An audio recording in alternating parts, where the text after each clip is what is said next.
Gazette du Togo, une vision sur l'actualité togolaise et sur le monde.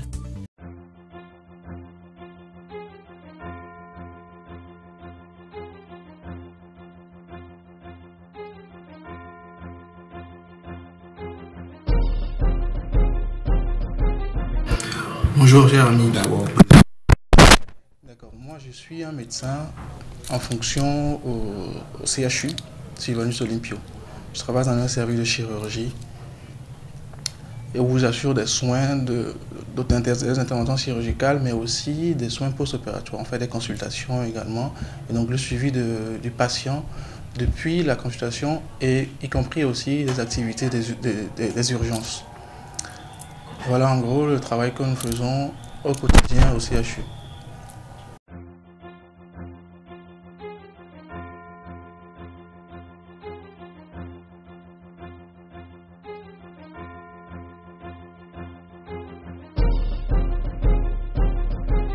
Alors ces problèmes sont nombreux.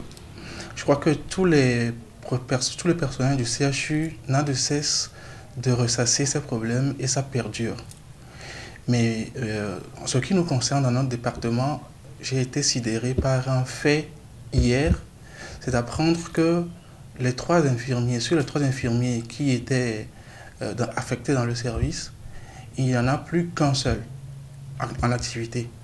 Tous seraient des infirmiers d'un programme ANPE qui n'autorisait pas le renouvellement de contrat de plus de 6 mois. Donc au terme de ces 6 mois, les infirmiers ont quitté le service et il y a eu un seul infirmier maintenant. Alors quelle est la conséquence?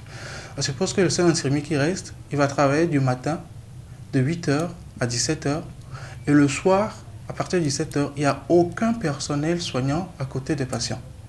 C'est quand même grave parce que les soins sont administrés à des heures bien précises, 8h. Il y a des soins qui sont prescrits 8h, d'autres administrés à 18h ou à 20h. Mais si à ce moment-là, il n'y a personne pour administrer ces soins, on se pose la question de la responsabilité même de nous autres qui sommes médecins et qui admettons ces patients. Parce que ces patients, si on décide de les prendre en charge, et on ne peut pas assurer derrière l'administration de ces soins, c'est quand même grave.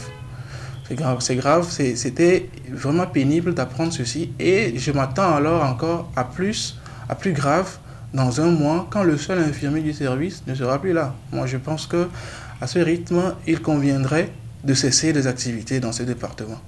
Quand il n'y a pas de personnel pour suivre ces patients, quand le patient a un malaise, une douleur, une fièvre, un drain qui draine trop, s'il n'y a personne qui puisse le constater, pour que l'alerte soit donnée et qu'on puisse prendre les mesures idoines, c'est vraiment dramatique.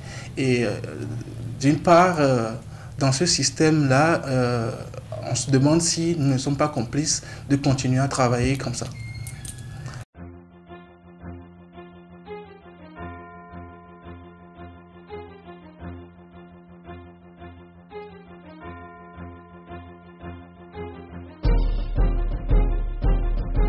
Alors, j'en ai discuté avec des collègues d'autres départements et apparemment, c'est un truc général au sein du CHU, Sylvanus Olympio. Je ne comprends pas comment on puisse laisser un service de soins avec une une fenêtre, on va dire là. Il n'y a personne à un moment donné. On entend dire que une autre vague d'infirmiers ANPE sera recrutée. Mais pendant ce temps, quel est le devenir des patients qui sont hospitalisés pendant cette période-là? C'est quand même grave qu'un patient qui est vulnérable, malade, qui a besoin de soins, ne puisse pas avoir celui-là même qui doit pouvoir le lui administrer. C'est quand même grave. Quand on demande aux patients d'acheter des seringues, d'acheter des gants à chaque fois pour chaque soin, c'est une calamité. Maintenant, est-ce que le médecin va aussi prescrire aux patients de venir avec un infirmier? Parce que des infirmiers, il y en a plein qui sont formés, qui sont sans emploi, qui ne sont pas recrutés.